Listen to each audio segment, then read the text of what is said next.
जय मध्य प्रदेश दोस्तों। RBS competitive group चांचड़ा Binaganj से मैं जितेंद्र मीना आप लोगों का बहुत बहुत स्वागत करता हूं। दोस्तों पिछला जो हमारा भाग को लेके वीडियो था वो पार्ट 2 था और आज हम लेके आए भाग पार्ट 3।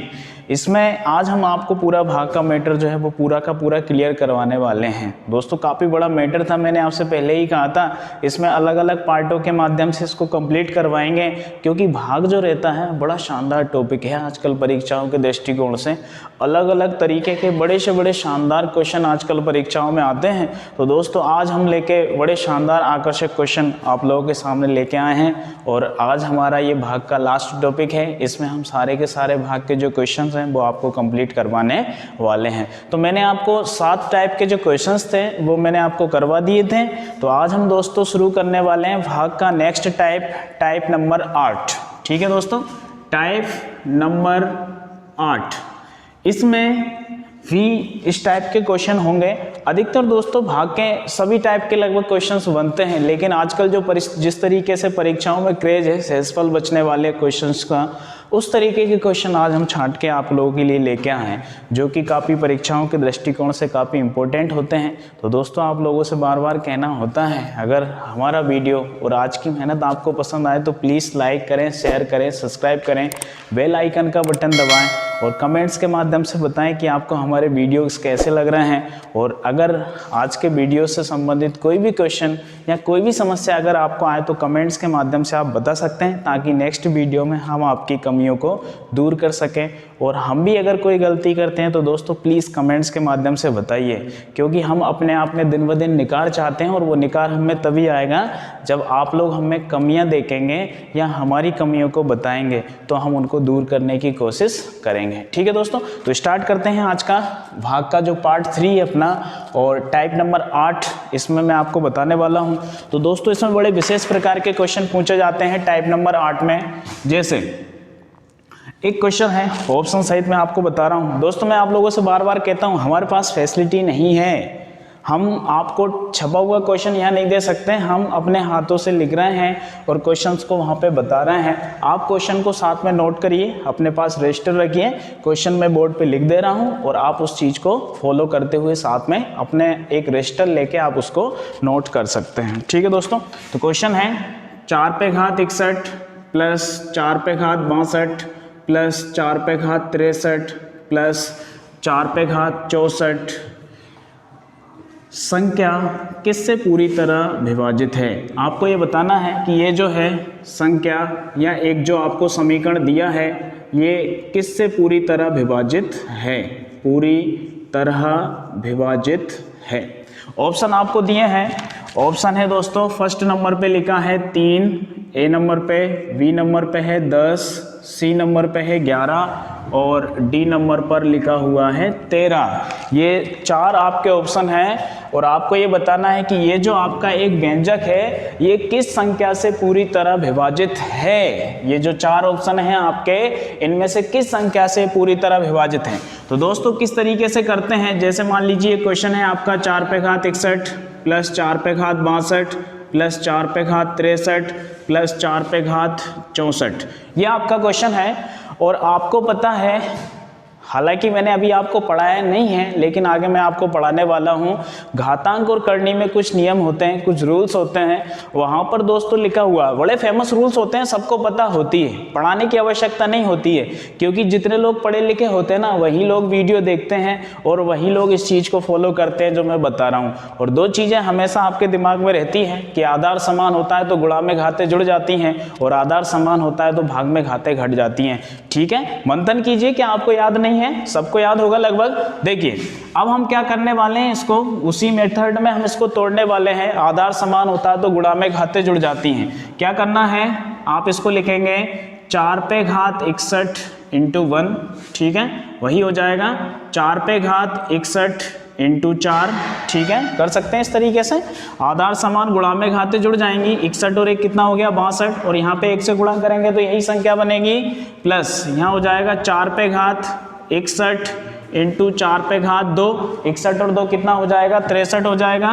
फिर प्लस का निशान है 4 पे घात 61 इंटू कितना 4 पे घात 3, तो कितना हो जाएगा 64 हो जाएगा। सरल सी बात है, एक सिंपल से टुकड़ों में हमने क्वेश्चन को तोड़ लिया।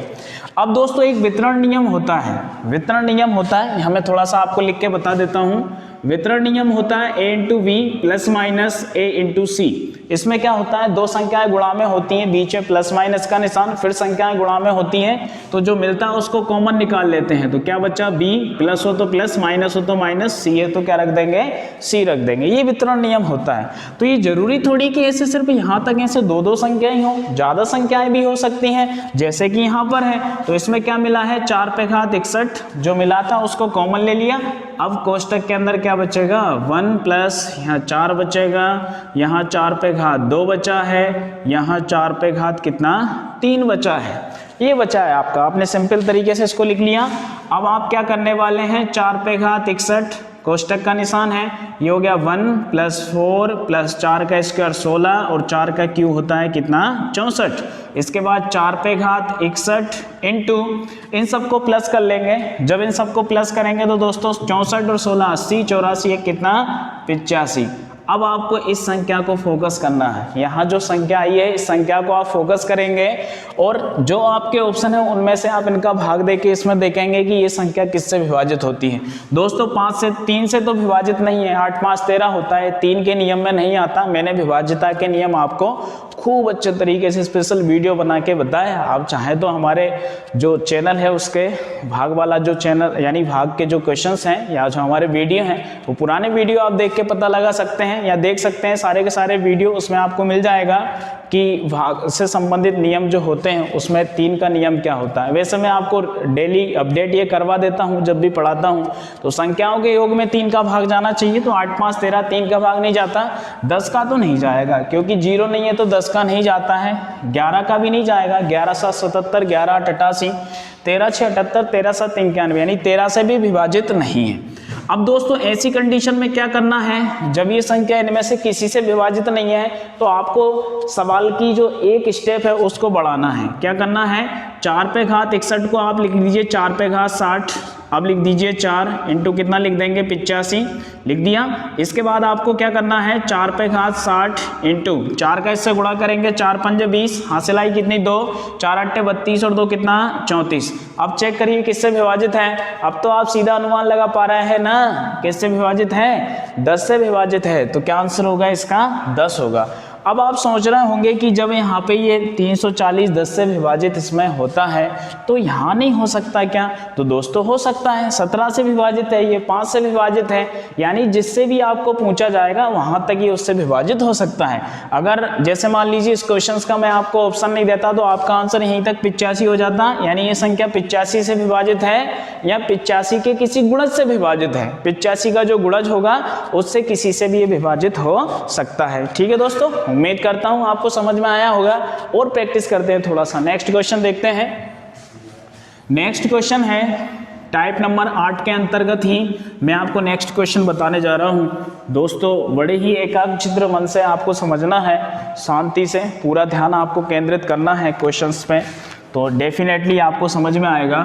नेक्स्ट क्वेश्चन है 6 पे घात 31 प्लस 6 पे घात 32 प्लस 6 पे घात 33 किससे पूरी तरह विभाजित है। ये क्वेश्चन है किससे पूरी तरह विभाजित है, पूरी तरह विभाजित है। ठीक है दोस्तों, बड़ा शानदार क्वेश्चन है। अब आपको क्या करना है, वही प्रोसेस जो आपने पिछले क्वेश्चन में की थी। क्या करना है 6 पे घात 31 इंटू 1 ये संख्या जाती है, फिर आपको क्या करना है 6 पे घात 31 इंटू 6 32 हो जाएगा, प्लस 6 पे घात 31 इंटू 6 पे घात 2। ठीक है दोस्तों, इस तरीके से आपने कर लिया, संख्याओं को तोड़ लिया। अब क्या करना है भाई, क्या करेंगे वही करेंगे जो संख्याएं कॉमन है उसको आप बाहर निकाल लेंगे वितरण नियम से। तो 6 पे घात 31 आपका बाहर निकला, यहाँ 1 बचा, यहाँ 6 बचा, यहाँ 6 पे घात 2 बचा, ये यहाँ 1 बचा था, यहाँ 6 था और यहाँ 6 पे घात 2 था। इसके बाद आपको क्या करना है, 6 पे घात 31 इंटू कोष्टक के अंदर एक बार और लिख लीजिए 1 + 6 + 6 का स्क्वायर कितना 36 हो गया। तो इस तरीके से 6 पे घात 31 इंटू 36 6 42 और 1 कितना 43। तो यह संख्या किससे पूरी तरह विभाजित है, 43 से पूरी तरह विभाजित है। दोस्तों सरल सा क्वेश्चन है, कर सकते हैं आप, ठीक है। 43 या 43 का कोई गुणज से विभाजित है। अब 43 का गुणज तो दोस्तों एक ही हो सकता है, क्या हो सकता है, एक, क्योंकि 43 एक अभाज्य संख्या होती है। तो आपको समझ में आ गया होगा, मैं ऐसी उम्मीद रखता हूं, क्योंकि मैं आपको पूरी मेहनत के साथ समझा रहा हूं तो निश्चित रूप से आपको समझ में आएगा। दोस्तों एक क्वेश्चन और करते हैं, ठीक है। आप बने रहिए, पूरा वीडियो देखते रहिए, निश्चित रूप से आपको सारे के सारे क्वेश्चंस क्लियर हो जाएंगे। नेक्स्ट क्वेश्चन है 64 पे घात 64 प्लस 64 पे घात 65 प्लस 64 पे घात 66 निम्नलिखित में से या किससे पूरी तरह विभाजित है। ठीक है दोस्तों, पूरी तरह विभाजित है, यह आपको बताना है किससे पूरी तरह विभाजित है। तो वही प्रोसेस आपकी रहेगी, क्या करेंगे 64 पे घात 64 इंटू 1 प्लस 64 पे घात 64 इंटू कितना 64 करेंगे, आधार समान गुणा में घातें जुड़ जाएंगी। इसके बाद क्या हो जाएगा 64 पे घात 64 इंटू कितना 64 पे घात कितना 2 होता है। ठीक है दोस्तों, इस तरीके से आप यहाँ क्या करने वाले हैं, 64 पे घात 64 को कॉमन ले लेंगे कोष्टक के अंदर, 1 + 64 प्लस 64 का स्क्वायर, ये कॉमन बचा हुआ है, ये आपने कॉमन वहां से कॉमन ले लिया, यहाँ 1 बचा, यहाँ 64 बचा और यहाँ कितना बचा 64 पे घात 2 बचा। अब आपको क्या करना है 64 पे घात 64 लिख लीजिए और 64 का स्क्वायर निकाल लीजिए, 1 + 64 प्लस 64 का स्क्वायर निकालते हैं। दोस्तों मैं जब आपको स्क्वायर बताऊंगा तब आपको बताऊंगा कि इसका स्क्वायर किस तरीके से निकाला जाता है। फिलहाल मैं अपने तरीके से निकाल लेता हूं और आपके पास एक तरीका है कि 64 का स्क्वायर जो होता है इसका आपको 2 बार गुणा करना है, क्योंकि अभी हम यहाँ क्वेश्चंस को सीख रहे हैं। जब ये स्टेप मैंने आपको नहीं बताई है कि स्क्वायर कैसे निकालते हैं तो मैं यहाँ आपको डायरेक्टली बताऊंगा, उस चीज़ का कोई भी मतलब नहीं है। फिर भी मैं आपको बता देता हूँ ताकि आप थोड़े से श्योर हो जाएं कि आगे हम इस तरीके से स्क्वायर पढ़ने वाले हैं। तो 64 यानी दोस्तों देखना है कि 50 से कितना अधिक है, आपने देखा कि 14 अधिक है 50 से, तो 14 का स्क्वायर कितना होता है 196 होता है। आपको 2 अंक लेना है, शेष अंक को आप हासिल में ले जाएंगे। ठीक है, यानी क्या बचा, 1 बचा। अब आपने देखा कि 64 50 से 14 अधिक है, तो आप क्या करेंगे 25 में 14 जोड़ देंगे, 25 में 14 जोड़ेंगे कितना 39, और जो 1 हासिल आया उसको जोड़ देंगे तो दोस्तों कितना हो जाएगा 40 हो जाएगा।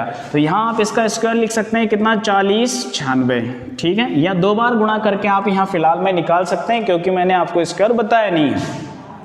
अब क्या होगा 64 पे घात 64, अब आप इन सबको प्लस कर लेंगे, प्लस करेंगे तो भाई देखिए क्या होगा 4 और 1 5 हो गया, 6 और 5 कितने 11 होते हैं, हासिल आया 1, 6 और 1 7, 7 और 9 कितने हो जाएंगे 16, 16 हासिल आया कितना 1, इसके बाद 0 रहेगा और 4 कितना हो गया 41 61 हो गया। एक बार और काउंट कर लेंगे दोस्तों, गलत नहीं होना चाहिए, 40 96 64 प्लस 1, 6 4 10 और 1 11 हासिल आया 1, 10 6 16 हासिल आया 1, 1 हो गया 4 का 4 यानी 41 61। यानी ये संख्या किससे पूरी तरह विभाजित है 41 61 से, और 41 61 का मतलब हुआ दोस्तों इससे जो इसके गुणज हैं, अन्य जो गुणज हैं उन सब से भी पूरी तरह विभाजित होगा। ठीक है दोस्तों, तो ये एक प्रकार का क्वेश्चन है, मेरे ख्याल से आप लोगों का क्लियर हो गया होगा। टाइप नंबर 8 के अंतर्गत इस तरीके से क्वेश्चन पूछे जा सकते हैं आपकी परीक्षाओं में। रेलवे एसएससी काफ़ी परीक्षाओं में ऐसे क्वेश्चंस आए हैं, तो आपको यहाँ पर समझना है, और आपके पास जो भी क्वेश्चंस का कलेक्शन हो वहाँ से आप इस तरीके के क्वेश्चन करने की पूरी कोशिश करें और यहाँ से आप क्वेश्चन समझें। ठीक है दोस्तों, काफ़ी क्वेश्चन कलेक्शन आप करेंगे, ढेर सारे क्वेश्चंस का जब आप रिपीट मारेंगे तो ऑटोमेटिकली सारी की सारी चीज़ क्लियर हो जाती है। तो दोस्तों टाइप नंबर 9 है नेक्स्ट टाइप का क्वेश्चन। तो नेक्स्ट टाइप में किस तरीके का क्वेश्चन पूछा जाता है दोस्तों, देखिए 25 पे घात 25, 25 पे घात 25 को 24 से विभाजित करने पर क्या शेष बचेगा, 24 से विभाजित करने पर क्या शेष बचेगा, विभाजित करने पर क्या शेष बचेगा, ये क्वेश्चन है दोस्तों। 25 पे घात 24 को 25 पे घात 25 को 24 से भाग देने पर क्या शेष बचेगा। बड़े इंपॉर्टेंट क्वेश्चन है दोस्तों, कई बार परीक्षाओं में ये क्वेश्चन आए हैं और आएंगे और आते हैं। ठीक है, आपको विशेष रूप से इस टाइप के क्वेश्चंस को सीखना है। तो दोस्तों सरल सी परिभाषा है क्वेश्चंस की। आपको पता है कि यहाँ 24 का हमें भाग देना है, तो इस 25 को आपको 24 बनाना है। 24 एक संख्या 24 या प्लस या माइनस करके आपकी कोई संख्या हो सकती है, तो आप इसको कर सकते हैं दोस्तों 24 + 1 कर सकते हैं। तो कितना हो गया ये, ऊपर घात 25 और बटे में कितना रहेगा 24 रहेगा। सरल सी बात है। क्या किया है आपने भाई, 25 को लिख सकते हैं ना ऐसे, जैसे आपने कभी 99 का गुणा करना नहीं देखा क्या। जैसे मान लीजिए आपको 85 × 99 करना है, तो ट्रिक क्या कहती है कि आप 85 × 99 को लिख लीजिए 100 - 1। अब 100 का गुणा करते हैं, 2 जीरो बढ़ा देंगे और 85 का 1 से गुणा करेंगे, 85 आ जाएगा, उसमें से घटा दीजिए, आपका आंसर आ जाएगा।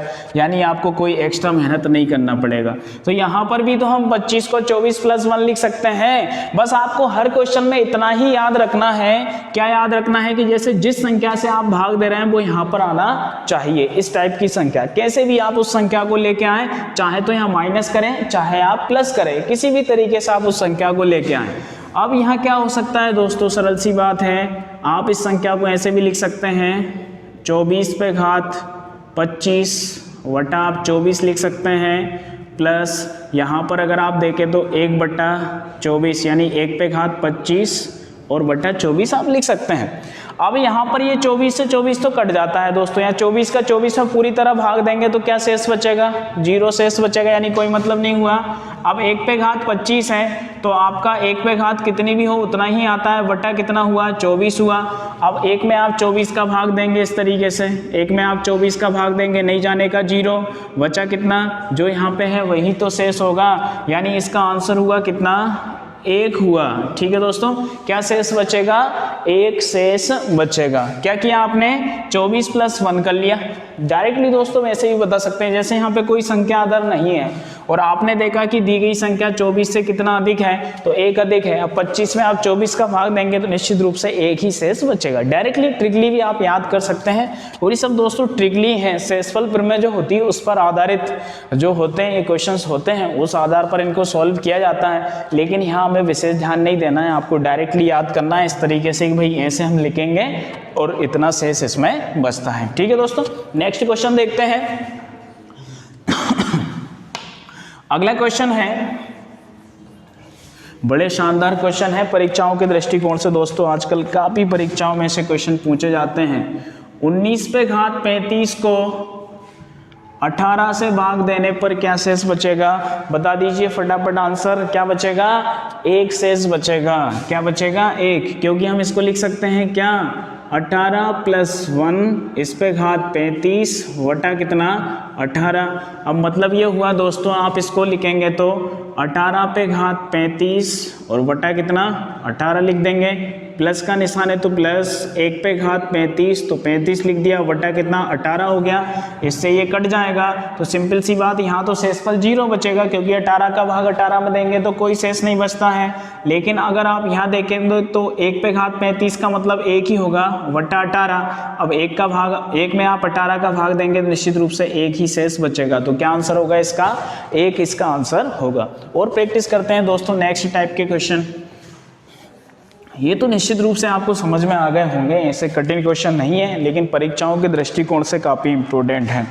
नेक्स्ट क्वेश्चन है 5 पे घात 9 को 6 से भाग देने पर क्या शेष बचेगा। 6 से भाग देने पर क्या शेष बचेगा। ठीक है दोस्तों, बड़ा शानदार क्वेश्चन है। अब क्वेश्चंस के आप प्रकार देखते जाइए, पहले जो 2 क्वेश्चन थे वो अलग प्रकार के थे, अब ये क्वेश्चन थोड़ा सा डिफरेंस है। क्या है, आपने वहां देखा था कि अगली जो संख्या थी जिसमें आप भाग दे रहे थे वो इससे क्या थी, बड़ी थी, तो आप देख पा रहे थे कि 1 शेष बच रहा है। लेकिन ये तो छोटी है, अब छोटी है तो आप इसको क्या लिख सकते हैं 6 - 1 यानी 5 बन जाएगा, और घात कितना है 9 वटा कितना 6, यानी 6 का भाग आपको इसमें देना है। अब क्या करेंगे, 6 पे घात आप 9 रखेंगे वटा कितना 6। ठीक है, माइनस है तो माइनस रखेंगे, 1 पे घात 9 और बट्टा कितना 6, इस तरीके से रखेंगे। ये तो आपस में कट जाएगा। अब 1 पे घात 9 है, यहाँ पर आपको थोड़ा सा याद रखना है, जैसे 1 पे घात सम होती है ना, तो माइनस जो होता है वो प्लस में बदल जाता है। अगर विषम है तो विषम ही रहेगा। इसका मतलब ये हुआ कि -1 बट्टा कितना 6, इस तरीके से। अब यहाँ दोस्तों एक बात आपकी बनती है और वो आपको याद रखना है। वो बात यह है कि आप यहाँ पे ये नहीं कह सकते कि -1 शेष बचेगा। आपको क्या करना है, जिस संख्या से आप भाग दे रहे हैं और जिसमें भाग दे रहे हैं दोनों का डिफरेंस आपको बताना है, कितना डिफरेंस है, वही आपका शेष बचेगा। ये डायरेक्टली आपको याद रखना है, सॉल्व करने की, याद करने की कोई आवश्यकता नहीं है कि भाई किस नियम से ये होता है। मैंने आपसे कहा शेषफल प्रमेय जिस टाइप की होती है उनसे ये सब क्वेश्चन सॉल्व होते हैं। तो 6 में से आपको 1 घटा देना है, तो 6 में से आप जैसे ही 1 घटाएंगे तो आपका आंसर हो जाएगा कितना 5। क्या शेष बचेगा, 5 शेष बचेगा। यानी आपके दिमाग में आपको यहाँ माइंड के PDF में इस चीज को सेव करना है। क्या करना है, जब ऊपर माइनस आएगा तो नीचे वाली संख्या में से ऊपर वाली संख्या घटा देंगे और जो आपका घटाने पे बचेगा वही शेष आपका आंसर होगा। ठीक है दोस्तों, और देखते हैं नेक्स्ट क्वेश्चन। बड़ा अच्छा क्वेश्चन है दोस्तों, आप लोगों को समझ में भी आया होगा, ऐसी मैं आपसे उम्मीद रखता हूं। नेक्स्ट क्वेश्चन है 17 पे घात 200। 17 पे घात 200 को 17 पे घात 200 को 18 से भाग देने पर 18 से भाग देने पर क्या शेष बचेगा। ठीक है, फिर वही क्वेश्चन जो पिछला था। अभी अपन पिछले दो जो क्वेश्चन किए थे उसमें मैंने आपको क्या बताया था, यहाँ वाली संख्या बड़ी थी, इधर वाली संख्या छोटी थी। जो पिछला हमारा क्वेश्चन था उसमें ये संख्या छोटी है और इसमें भी ये संख्या छोटी है। जब छोटी संख्या होगी तो निश्चित रूप से आप समझ रहे होंगे कि माइनस करना है। तो अब आपको क्या करना है, जिस संख्या से भाग देना है वो तो आपको बनाना ही है। यानी 18 माइनस 1 कर लिया, क्या हो गया 17 हो गया, और उस पे घात कितना 200 हो जाएगा। और भाग किससे दे रहे हैं आप, 18 से दे रहे हैं। फिर आप इसको तोड़ के लिखेंगे, यानी 18 पे घात 200 आप रख देंगे और बटा कितना हो गया 18, बीच में माइनस है तो माइनस रखेंगे। इसके बाद 1 पे घात क्या करेंगे 200, 1 पे घात 200 बटा कितना 18, ये दोनों आपस में कट जाएंगे। यानी यहाँ पर शेषफल आपका 0 होने वाला है। और 1 पे घात 200 है तो सिंपल सी बात है, 200 अगर है तो ये सम है, यानी ये प्लस हो गया। क्या हो गया, प्लस हो गया। और बटा कितना 18। जब ये प्लस में है तो क्या यहाँ पे घटाएंगे, नहीं घटाएंगे। जब माइनस होता है तब घटाते हैं, यानी शेषफल क्या बचेगा 1 बचेगा। ठीक है दोस्तों, ये एक सरल सा क्वेश्चन था, यानी इसका आंसर होगा कितना 1 होगा। और क्वेश्चन देखते हैं इस टाइप के, ताकि हमारे सब टाइप से क्वेश्चन, हमारे जो डाउट है वो सारे के सारे क्लियर हो जाएं। नेक्स्ट क्वेश्चन है 14 पे घात 25 प्लस 2। 14 पे घात 25 प्लस 2 को 13 से भाग देने पर क्या शेष बचेगा, को 13 से भाग देने पर क्या शेष बचेगा। ठीक है दोस्तों, अब क्वेश्चंस में थोड़ी सी क्रांति होने वाली है, क्योंकि अभी तक हम एक एक संख्या में ले रहे थे, अब डबल डबल संख्या में आने वाले हैं। अब आपको क्या करना है, 14 पे घात 25 आपने ऐसा लिख लिया, प्लस 2 लिख लिया, और भाग किसका देना है आपको, 13 का भाग देना है।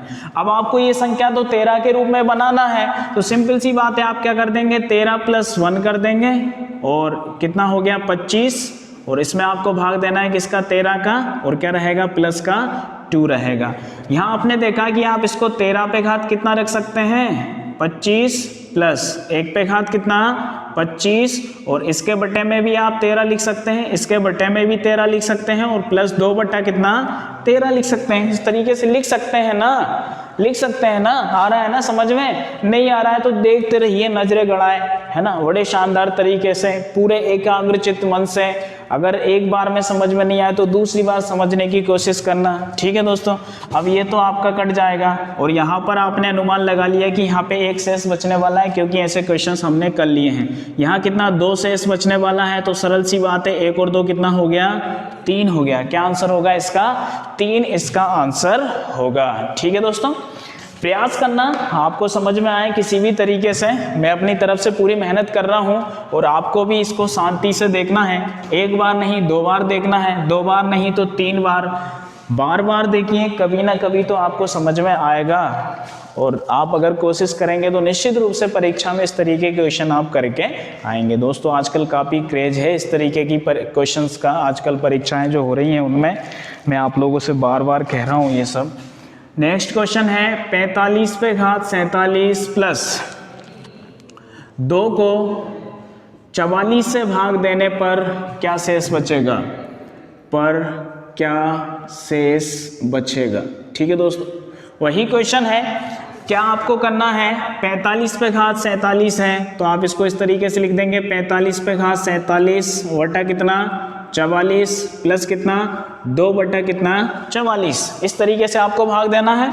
45 को आप तोड़ लेंगे, क्या कर लेंगे 44 प्लस 1 कर लेंगे और घात कितना 47 वटा कितना 44 प्लस 2 कितना 44। यहाँ तो आप डायरेक्टली भले आप इस स्टेप को लिखे भी ना, आपको पता चल रहा है कि यहाँ 2 शेष बच रहा है, आप इसको सॉल्व करके 2 उसमें डायरेक्टली जोड़ सकते हैं। यहाँ आप लिख देंगे क्या 44 पे घात 47 वटा कितना 44 प्लस 1 पे घात कितना 47 वटा कितना 44 प्लस 2 बटा कितना 44। तो यहाँ कट गया, क्या शेष बचा, कुछ भी नहीं बचा।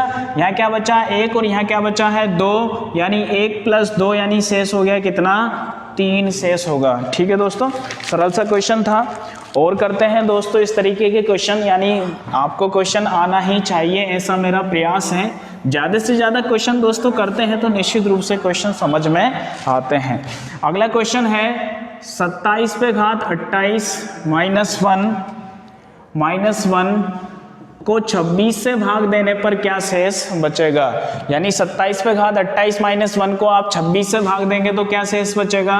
तो सिंपल सी बात है, आप क्या लिखेंगे 27 पे घात 28 भागित कितना 26 माइनस 1 बटा कितना 26, क्योंकि 1 में भी भाग देना है। अब आप इसको क्या करेंगे 26 प्लस 1 लिख लेंगे। 26 प्लस 1 पे घात कितना 28 बटा कितना 26 माइनस क्या करेंगे 1 बटा 26। यहाँ तो आपका एकदम क्लियर है कि आप यहाँ एक शेष बना सकते हैं या बच रहा है यहाँ पे, तो आप ये कर लेंगे 26 पे घात 28 बटा 26 प्लस 1 पे घात 28 बटा कितना हो जाएगा 26 हो जाएगा माइनस 1 बटा कितना 26। तो यहाँ आपका क्रॉस हुआ। ठीक है दोस्तों, यहाँ आपका क्रॉस हुआ, क्या शेष बचा, कुछ भी शेष नहीं बचा, यहाँ तो 0 आएगा। और यहाँ पर आप देख पा रहे हैं कि यहाँ पे एक शेष बच रहा है, आपका एकदम क्लियर है। और यहाँ क्या शेष बचा, 1 बचा है और भाग कितने का देना है 26 का। 1 में से गया 0 बटा 26, यानी क्या आएगा 0 आएगा। सिंपल सी बात है। तो यहाँ कितना शेष बचने वाला है 0 शेष बचने वाला है। ठीक है दोस्तों, समझ में आया होगा। चलिए और देखते हैं नेक्स्ट क्वेश्चन। ज़्यादा से ज़्यादा क्वेश्चन करेंगे तो दोस्तों निश्चित रूप से प्रैक्टिस जब करते हैं तो कोई ना कोई चीज़ आपको विशेष रूप से समझ में आती है। नेक्स्ट क्वेश्चन है 47 पे घात 42 माइनस 5 और इसमें आपको भाग देना है 48 का। 48 का भाग देने पर क्या शेष बचेगा ये आपको बताना है। ठीक है दोस्तों, तो यहाँ पर आप क्या करने वाले हैं 47 पे घात 42 और इसमें देंगे 48 का भाग, फिर माइनस का निशान है तो माइनस का 5 और बटा कितना 48, ये कर लेंगे। ठीक है, आ रहा है समझ में। अब देखिए क्या होगा, यहाँ आपको 48 के रूप में इसको तोड़ना है तो आप क्या करेंगे 48 माइनस 1 कर देंगे और इस पे घात कितना 42 हो जाएगा और अपॉन 48 हो जाएगा। माइनस आप करेंगे 5 माइनस कितना 48 बटे में आप रख देंगे। अब यहाँ पर आप चाहेंगे वही प्रोसेस आपकी बार बार आप इसको तोड़ेंगे, जैसे मैंने पिछले क्वेश्चन में बताया है। अगर आप बार बार प्रैक्टिस करेंगे तो आपको स्टेप लिखने की जरूरत नहीं है, आप निश्चित रूप से डेफिनेटली आप आराम से इसको कर सकते हैं। 48 पे घात आप कर देंगे 42 बटा कितना 48, माइनस है तो माइनस 1 पे घात कितना 42 बटा कितना 48, यहाँ माइनस हो जाएगा 5 बटा कितना 48। ठीक है, अब यहाँ आपने देखा कि ये तो आपस में कट जाएगा, यहाँ कुछ भी शेष नहीं बचेगा। और यहाँ आप देख रहे हैं कि माइनस है तो ये काय में बदल जाएगा, प्लस में बदल जाएगा। क्यों बदल जाएगा, क्योंकि घात सम है। जब घात सम होती है तो माइनस वाली जो संख्या है वो प्लस में बदल जाती है। क्यों बदलती है, जैसे -1 और -1 दो बार है, जब माइनस माइनस का गुणा करते हैं तो क्या बनता है प्लस बनता है। इसी तरीके से जो आपकी प्लस घात है, यानी जो घात यहाँ पे प्लस सम संख्या है और ये माइनस में है, ये काय में बदल जाएगा प्लस में। यानी आप यहाँ देख पा रहे हैं 1 बटा 48 और यहाँ बचा आपका माइनस का 5 बटा कितना 48। ठीक है, सिंपल सी बात है। अब आपको क्या करना है, आप इसका एलसीएम लेके भी इसको सॉल्व कर सकते हैं। क्या करेंगे दोस्तों, इसका एलसीएम लेके, क्योंकि आप ये समझ पा रहे हैं कि यहाँ पर क्या शेष बचेगा। इसके लिए आपको क्या करना है, यहाँ तो आप देख रहे हैं कि एक शेष बच रहा है, यहाँ एक शेष बच रहा है, और यहाँ जब माइनस होता है तो इसमें से इसको क्या करते हैं, माइनस करते हैं ना। तो माइनस करेंगे तो 48 में से 5 घटाएंगे, कितना बचेगा, कितना, 43 बचेगा ना। 43 जब माइनस करते हैं तो 48 में से 5 घटाए कितना बचेगा, 43। 43 और 5 कितना, 48। तो 43 और 1 कितना हो गया, 44। यानी क्या शेष बचेगा यहाँ पर, 44 शेष बचेगा। ठीक है दोस्तों, आया होगा समझ में, नहीं आया है तो आप रिपीट करके देख लीजिए बार बार, एक बार दो बार में तो निश्चित रूप से आपको समझ में आ जाएगा। और करते हैं दोस्तों क्वेश्चन। मेरा प्रयास है कि आपको इस तरीके के क्वेश्चन कैसे भी समझ में आए, लेकिन आए, क्योंकि परीक्षाओं के लिए खूब इंपॉर्टेंट क्वेश्चन है। आजकल खूब परीक्षाओं में ऐसे क्वेश्चन आते हैं। ठीक है दोस्तों, नेक्स्ट क्वेश्चन है 67 पे घात 9 प्लस 4।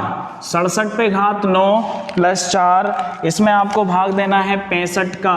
कितने का भाग देंगे, 65 का। तो क्या शेष बचेगा ये आपको बताना है। सिंपल सी बात है, आप यहाँ लिखेंगे 67 पे घात कितना, 9। 67 पे घात 9 वटा क्या रखेंगे, 65 प्लस 4 और वटा कितना, 65। ठीक है, यहाँ 67 हो गया। 67 को आप क्या लिख सकते हैं, 65 प्लस 2, 67 हो जाएगा। घात कितना, 9 बटा में कितना, 65, और यहाँ कितना, 4 बटा 65। ठीक है दोस्तों, अब आप समझ पा रहे हैं, क्या समझ पा रहे हैं, 65 से 65 तो कटेगा ना। अब 2 पे घात 9 है, कितना है, 2 पे घात 9 है। अब 2 पे घात अगर 9 आप यहाँ रखेंगे तो ये रख दिया आपने 2 पे घात 9 वटा कितना, 65 बनेगा, और प्लस यहाँ कितना है, 4 है, तो 4 बटा कितना हो जाएगा, 65 हो जाएगा। दोस्तों यहाँ अब आपको थोड़ा सा ध्यान रखना है। क्या रखना है, जैसे 1 पे घात अगर 9 होता तो क्या आता, 1 आता कि नहीं आता।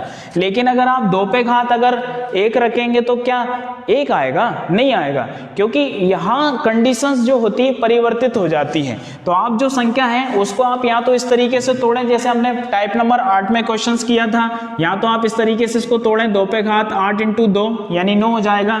या फिर सिंपल सी बात है, 2 पे घात 9 का मतलब 512 होता है, कोई बड़ी बात नहीं है। 2 पे घात 9 का मतलब 512 वटा 65 और प्लस कितना, 4 बटा कितना, 65। यहाँ तो आपका क्लियर है, 4 शेष बचने वाला है। लेकिन यहाँ क्या शेष बचेगा, तो आप 65 का भाग दे लीजिए, कितने में, 512 में है। ठीक है, 65। अब 65 से आप सीधा आप एक अनुमान नहीं लगा सकते हैं कि कितनी बार जाएगा, क्योंकि आप 2 अंकों की संख्या 2 में देंगे तो 51 तो छोटी संख्या है, यानी निश्चित रूप से आपको बड़ी संख्या लेना है। और बड़ी संख्या जब आप लेंगे तो 512 में आप सिंपल सी रूप से 65 का भाग दे सकते हैं। 65 का भाग देंगे तो 70 से अनुमान लगाएंगे, 70 दूनी 140, 140 दूनी होता है 280, 280 दूनी होगा दोस्तों कितना, लगभग 500 के आसपास चला जाएगा। यानी 8 बार में हम ट्राई करते हैं, 8 बार में कितना आता है, तो 8 पंजे 40, हासिल आई 4, 8 6 48 और 4 कितना, 52, यानी ज़्यादा हो गया। यानी कितनी बार जाएगा, 7 बार जाएगा। 7 बार में देखेंगे तो 7 पंजे 35, हासिल आई 3, 7 6 42 और 3 कितना होता है, 7 6 42 और 3 कितना, 42 और 3 कितना, 45, 455 बचेगा। अब माइनस करेंगे तो 12 में से 5 गए 7 बचा, 1 हासिल आया। 11 में से 6 गए तो कितना बचा, 5 बचा, 1 हासिल आया है, यहाँ कुछ नहीं बचा, यानी कितना शेष बचा, 57 शेष बचा। तो यहाँ 57 शेष बचेगा, यहाँ 4 शेष बचेगा, तो 57 और 4 कितना हो गया, 61 हो गया। ठीक है दोस्तों, तो कितना शेष बचेगा यहाँ पर, 61 शेष बचने वाला है। एक क्वेश्चन और करते हैं दोस्तों, ताकि आपका फाइनली क्लियर हो जाए। ठीक है, देखिए अगला क्वेश्चन है 2 पे घात 40 प्लस 3। 2 पे घात 40 प्लस 3 को 17 से भाग देने पर क्या शेष बचेगा, 17 से भाग देने पर क्या शेष बचेगा। तो आपको यहाँ क्या करना है, 2 पे घात 40 आपने लिख लिया, 17 का भाग आप इसमें दे रहे हैं, प्लस 3 बटा कितना, 17, इस तरीके से लिख लेंगे। अब आपको क्या पता है दोस्तों कि आप 2 को अगर तोड़ते हैं, 17 अगर 2 को बनाए तो आप निश्चित रूप से बहुत बड़ी संख्याओं के रूप में यह बना लेंगे, तो इसका कोई भी मतलब नहीं होगा। अब आपको पता है कि आधार समान होता है तो गुणा में घातें जुड़ जाती हैं, भाग में घट जाती हैं, और घात के ऊपर घात हो तो उनका आपस में गुणा हो जाता है। यानी 2 पे घात 3 इंटू 2 पे घात 3 इंटू या 2 पे घात 3, इसको अगर आप लिखें तो कितना बन जाता है, 2 पे घात 3 का मतलब 8 होता है। 2 पे घात 4 अगर आप दोस्तों रखें और यहाँ 10 रख दें, घात के ऊपर घात है उनका आपस में गुणा हो गया, कितना बन गया, 40 बन गया। यानी आप इस संख्या को इस तरीके से तोड़ सकते हैं, 2 पे घात 4, इसके घात ऊपर 10 हो जाएगा, बटे में 17 प्लस 3 बटा कितना 17, इस तरीके से। तो 2 पे घात 4 का मतलब होगा कितना 16, 16 पे घात कितना 10 हो गया, बटा 17 और प्लस कितना 3 बटा 17। ठीक है दोस्तों, तो ये मैंने आपको यहाँ तक क्लियर करवा दिया है। अब इसका आंसर दोस्तों जो भी होगा मैं इसके आगे नहीं बता रहा हूँ, क्योंकि ढेर सारे क्वेश्चंस मैंने आपको इस तरीके से बता दिए हैं। इसका आंसर जो भी होगा वो आप कमेंट्स के माध्यम से देंगे। ठीक है दोस्तों, कमेंट्स के माध्यम से आपको इसका आंसर देना है कि इस क्वेश्चन का आंसर क्या होगा। आपको जो प्रॉब्लम आती वो यहाँ तक आती, तो यहाँ तक मैंने आपका क्लियर करवा दिया है। इसके बाद आप कमेंट्स के माध्यम से इस क्वेश्चन का आंसर देंगे। ठीक है दोस्तों, तो ये था भाग को लेके हमारा एक छोटा सा प्रयास, जिसमें हमने भाग के सारे क्वेश्चंस आपको करवाए हैं। भाग के 3 पार्ट हमने बनाए थे, फर्स्ट, सेकंड, थर्ड, तो ये तीसरा पार्ट था, और इसमें भाग के लगभग सारे क्वेश्चंस दोस्तों क्लियर होते हैं। अन्य सारे देखिए क्वेश्चंस कभी कभी समाप्त नहीं होता, मैथ में क्वेश्चन कलेक्शन कभी भी समाप्त नहीं होता, संख्या बदला क्वेश्चन बदला, यानी कितने भी क्वेश्चन आप बना सकते हैं, अनलिमिटेड क्वेश्चन यहाँ हो सकते हैं। लेकिन जितने तरीके के क्वेश्चन आजकल परीक्षाओं में आते हैं वो सब हमने यहाँ पर प्रयास किया है कि आपको बताए जाएं सारे के सारे क्वेश्चंस। ठीक है दोस्तों, तो ये भाग का हमारा मैटर क्लियर होता है। नेक्स्ट टॉपिक में हम बड़े ही शानदार और आकर्षक क्वेश्चंस लेके आने वाले हैं। हर तरीका आपके साथ हम यूज करने वाले हैं क्वेश्चंस का, जो भी तरीका होता है, ट्रिकली तरीका भी, लॉन्ग ड्राइव पे भी हमें चलना है, पूरा विस्तार से भी क्वेश्चंस हमें करना है, यानी हर तरीके से हमें क्वेश्चंस को सीखना है। जो क्वेश्चन जिस भी तरीके से, जितने अच्छे तरीके से होगा दोस्तों, हम प्रयास करेंगे कि आपको उस तरीके से समझाया जाए। ठीक है दोस्तों, तो ये था आज का हमारा भाग का लास्ट पार्ट, और ये यहीं पे समाप्त होता है। आपका बहुमूल्य समय देने के लिए आपको बहुत बहुत धन्यवाद। ठीक है दोस्तों, जय मध्य प्रदेश।